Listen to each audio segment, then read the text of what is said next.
Good evening again, everybody. You are welcome to another live session of our midweek interactive session, Illuminate. Illuminate is our midweek interactive session where you get direction, you get clarity, you get answers, healing from hearts, and wisdom for practical living. So, thank you for joining again. You're welcome. So, while we get started with the questions, I want to encourage that you take the link right now and share with as many friends and family as possible so that you could get them in, and this could really be a blessing to them, even as we have another life transforming session. So this happens 6:30 every Wednesday on YouTube, on Mixlr, on Instagram, and as well on Facebook. So thank you for joining. So there will be a link down where you can ask your questions. So you're going to remain anonymous. We won't know it's you that are asking it. So please just engage that link, share with as many people as possible so we can get all this questioning and be able to answer them. My name is Debola Alaba. I'm the lead pastor of Lovenetwork Global Ministry. So let's get right into the questions.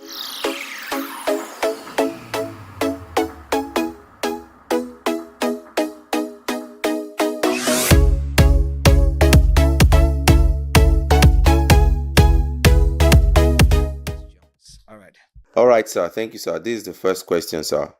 Someone is asking, how can I help a victim of domestic violence? How can you help a victim of domestic violence? So I think that the first thing to do is to advise the person or help the person get to safety. I think that's important. Where you get a person off you help the person, you advise the person to get out of, whatever situation or they are in terms of physically to get to a place of safety and where they are safe. Then just immediately after that, I would also suggest and advise that the person speak to a counselor. I think this is important so that they can get them, systematically out of the situation, because sometimes, in such a precarious situation, circumstances, could be different. So we might not be able to speak to, some specifics, but we'll speak as much as possible, to the generic. So if you find yourself or somebody in that situation, and you're trying to help them, so I think that's what you can do. Then the person can get like an authority figure over both people in such relationship so that they can step in. Sometimes even the parents of the people, they have to, or if they have the person that they are both accountable to, like a counselor. So I think that is very important to really help them through that phase. Another thing that I've heard, that people go through and it becomes so bad, almost irrecoverable, is where you are escalating that. So you are being abused or you are going through a situation and people say, oh, okay, stay there, just endure and all that. I would suggest that you please, insist that you get the help, before things really go out of hand. I think that's very important. So you insist on that help, insist to get the help, because sometimes things are as bad, people don't realize that things are really gone so bad or is as bad as you are saying it. So ensure that the person you are helping, either the person or yourself help escalate it such that they get the necessary attention. Now, while I just said this, I also want to put a balance to it. When it comes to, say, some people say, abuse, it could come in different forms. Sometimes things may not really be very bad and people are, just fusing over it, like having honest conversation with your partner, and you struggle to have that conversation. You feel, oh, I want out, and you don't have that mental fortitude or the mental stamina or strength, because it's expected as an adult, matured enough to be in a relationship. You're expected to have some level of mental fortitude, some level of maturity.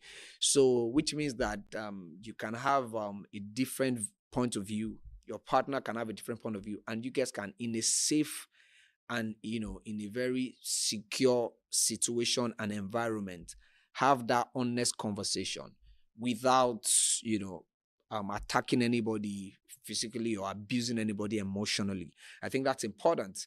So this is key for me to say, so that we can put a good balance with it. Because sometimes at the side of any conversation or anything, people are like, oh, I want out, I can't deal, this, too much for my mentality, on my mind. I have mental stress, I'm depressed and all of that. So there needs to be that good balance. Sometimes we need to really face situation for what they are, fix it, have conversation without abuse. I think that's important, to say. So that said, so there are a couple of other things that you could look out and look through that shows that the person could be abused, that could serve as indicators of abuse, and the people are not really coming out. So if the person is having too much repetitive injuries, unexplainable injuries, I think that is a sign of perhaps the person has been abused, and they are not coming out when they have too much frequent injury and you can't explain it. I think that's very important to look at. When you have bruises, you have cuts, or somebody has a broken bone and they just cannot explain. So I think that's important. Then when people also are wearing concealing cloth or material, where that is hiding injuries, that could also be some signs and indicators that you want to look at, when it comes to somebody being abused. People having fear of their partner, that extreme fear, extreme submission based on the demand from their partner. So some of these things could be indicators that shows that. Then when somebody also have low self-esteem and they have low self-worth, particularly if that was not how they were before, and but after getting into a relationship, some of these things start to show up themselves. That could be an indicator as well. When there are anxiety, there's depression, and all of a sudden mental health issues starts to surface. So these are indicators that once you see, then you should look out to really help the person by escalating. Another thing is where the person start to isolate themselves from family and friends. That could also be an indicator. All of a sudden, the person want to be alone. The person is not forthcoming anymore. Not showing up for events or hangouts, and it's not because they are busy and engaged with things legitimately, but because they are just avoiding, and you cannot just put your fingers. Haven't look out for one or two things. Then it's just to check out to be sure the person is really safe. And when you observe that the person has a partner that is excessively monitoring their life, monitoring their phones, monitoring their internet use, controlling them, controlling their, all of those things, those could also be indicators of that. Then if you observe that this person also is constantly criticized, and constantly humiliated, those could also be indicators of that. One of the other things that could be is when the person's partner is intentionally limiting the person of access to cash or access to essential you know resources. I think those things ought to be, checked. When somebody wants you to be so dependent on them, and then they don't want the other person to have access to some of these things. So I think these are the things that should be checked. So, and of course it can come, some of these abuses can come physically, sometimes they're emotional and psychological. So they come in that form. Sometimes there are sexual abuses, sometimes it's financial control. So those are things that if you observe and you see, you want to help the person reach out to get help. So if you observe that, oh, maybe somebody's partner is threatening and intimidating them. So all of these things, are the things that one could check. Then finally, another way that one could, that could indicate is where if you observe the child or the children of the people, having some, they exhibit some signs of distress. They exhibit some signs of, behavioral issues. That could be an indicator of what is going on, behind the doors, behind closed doors, between the couple. between the people in relationship, whatever the case is, as it were. So those are the ways you can help the person. So those that I just shared are signs. Then the other ways, like I shared much earlier, is how that help them escalate, get the necessary help. Don't assume it is not what it is. It's better to be cautious than sorry. Where you are cautious and you look and you check and you fact check well and you see that, oh, it's not so. It's better than being sorry. So that you're like, I thought, I felt, I didn't know it was that bad. We hear all those things going on, taking the rounds online at different times, a couple of, recent years, where the person escalated and we didn't know it was that bad. It didn't come out. So it doesn't show on the face like that. Particularly, people can really conceal matters. People can hide things a lot. So we need to be on the lookout to help them. Sometimes people are so intimidated that they cannot even escalate. They can't talk out.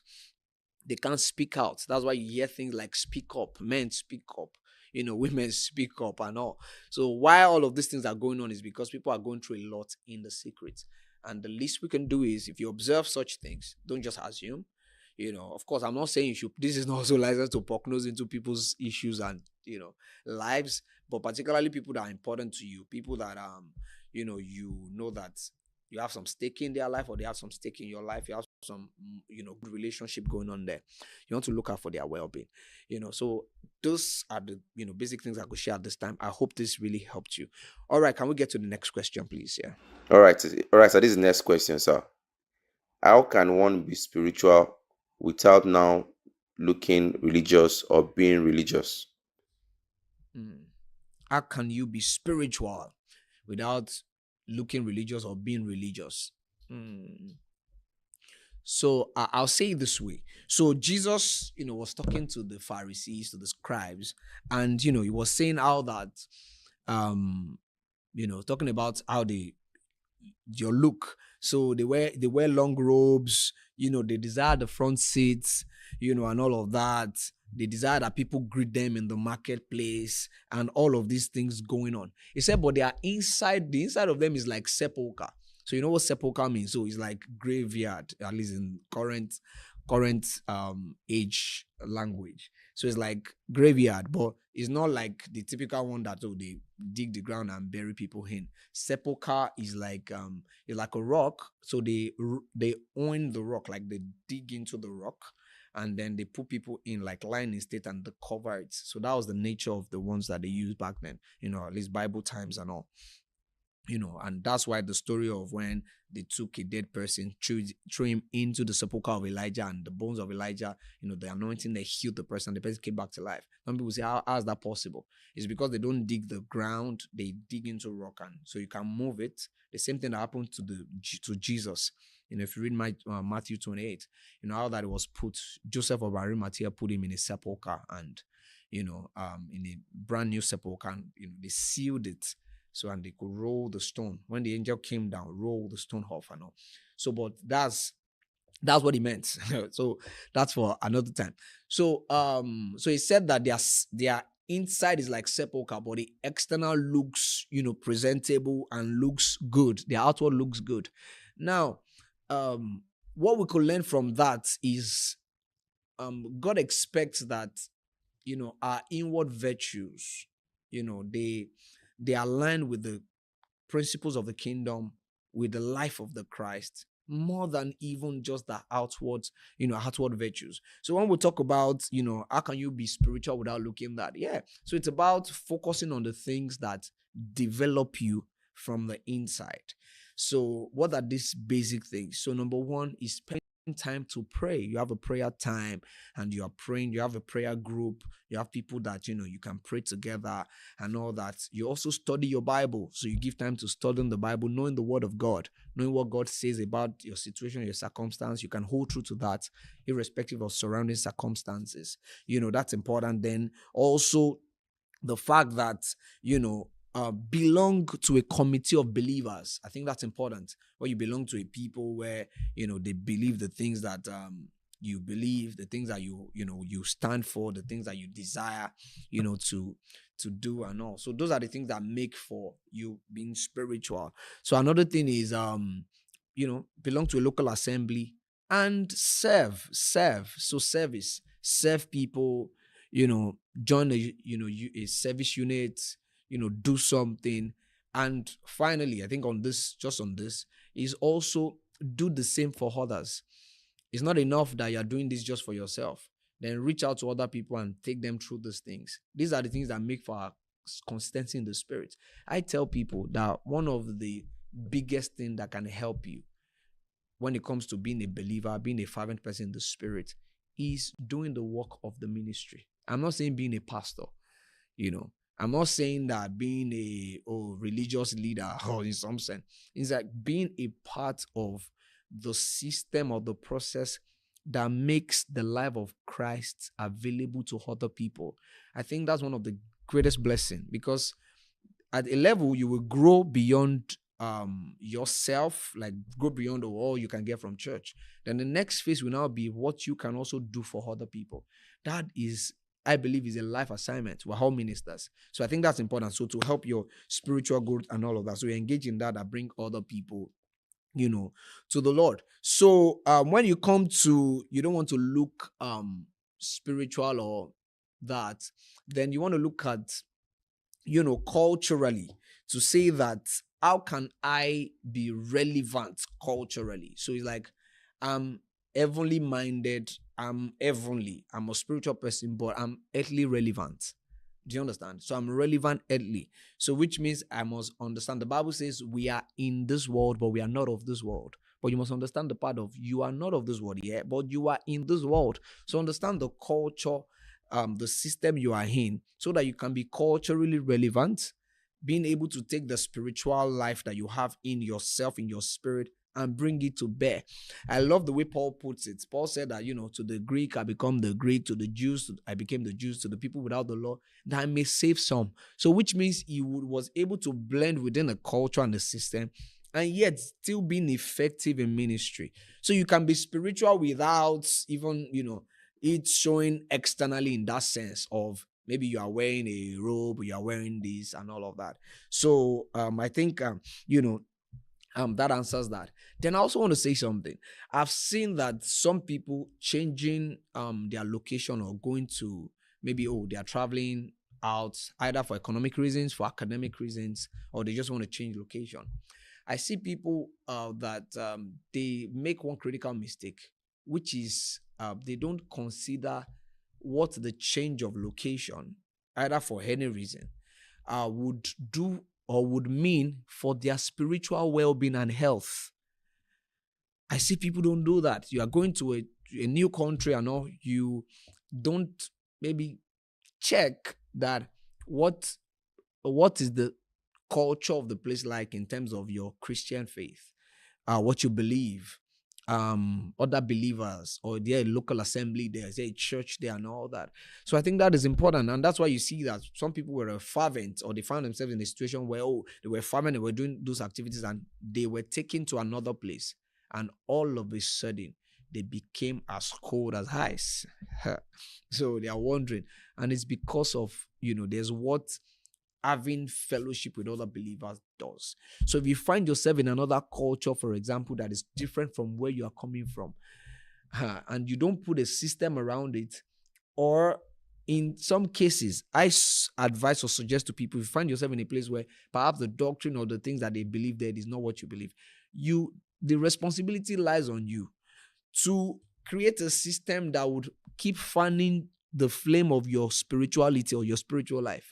You have that responsibility. You say, well, do you mean I'm supposed to start a church or no? No, just create a system. Have other people where you can come together from time to time and pray. Have that, whatever that comes to. It's about protecting your spiritual life, ensuring that you keep growing. Your fervor, your devotional life, you keep being steady and continue to be on a upward trajectory in that sense. Do you understand? So I think that's important. So, because sometimes even in a particular culture, some people say, I don't wear trousers, I wear skirts. But now you travel into a clan where, or a climb where they have maybe so and so degrees, extremely cold. You have to wear trousers. Otherwise, you're going to, freeze out. So sometimes you have to understand what culture and the place I'm going into. How can I sustain my spiritual life? It's a fight for your life. You've got to do it. It's a fight for life. You've got to do it. So while you're chasing those economic and academics and all that, or a better life, or emancipate yourself, be very intentional about your spiritual life. Otherwise, to surprise you how far you would really go from what you stand for. Godliness is profitable unto all things. Godliness is profitable unto all things. So I think I will just stop on that note. So for you to be spiritual, it's about focusing on the things that make for spirituality, which are the things that were shared earlier. So ensure that you are giving time to prayer, studying the Bible, belonging to a local assembly, submit, to a community of believers, and put yourself in a situation where you are helping others come through that same rank. You help others do that. Commit to it. That's what will sustain your spiritual life. Irrespective of where you find yourself, the culture, or you looking like it externally or not. It's about what you carry on the inside. I hope that helps to answer that. Thank you. All right. Can we take the next question, please? All right, sir. Here's the next question, sir. Between the person who stood by me when I had nothing and the person who helped me become somebody, who should I marry?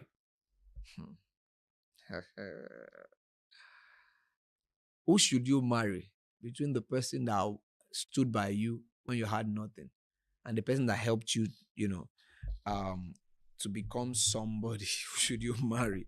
So this is a very tricky and personal question, I would say, because the circumstances around this we don't know, or we cannot.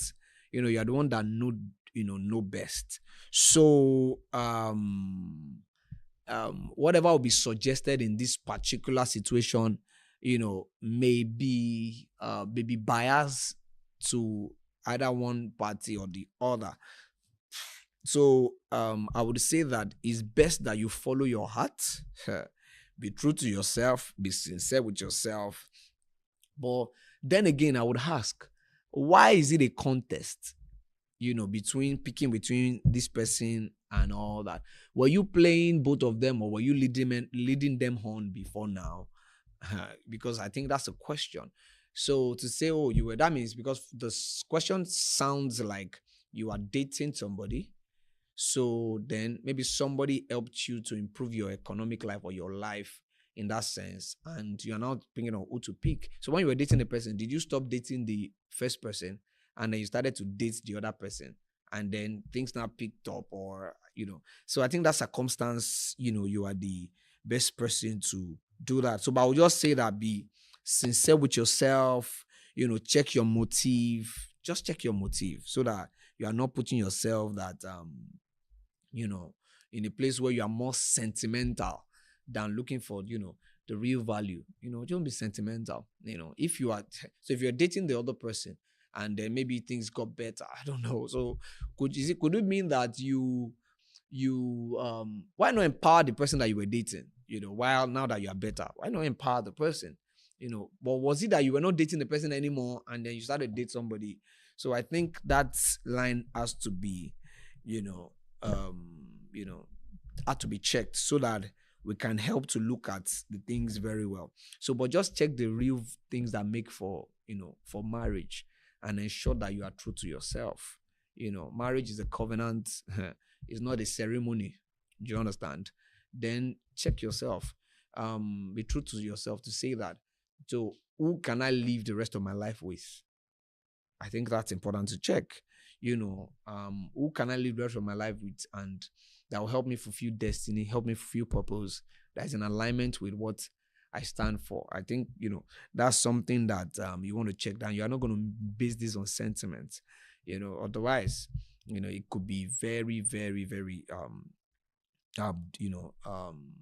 destructive, or it could be rewarding. Who you marry, right or wrong, can either make or mar you. So you want to be very careful, in that. But just go for the values that make for marriage. Say that, I think just go for the values that make for marriage. So do your values align? Do you have the same vision and all of that? and don't make it based on mere sentiments. Don't just be sentiment alone. Yeah, because if you say you should not be sentiment, there are some things that there are some sentiments to them. So, but don't just make it based on sentiment. So check this guy. So why do you think if I pick this other person, what's even confusing this in the first place? Did you stop dating somebody before you were dating the other person, and all that? Or you used to date this person and you were leading somebody on, and things changed and you are now, in a mix of who should you choose. So be true to yourself. That's what I was just say. Ensure that your motive is clear, and if they are now maybe more peculiar or maybe tailored, if you need more tailored things, maybe you want to give a bit more of information. If you just infer here and there, who knows you, so that we can speak more specifically to that. But the situation and circumstance, best. So I think it's best for you to be able to do that.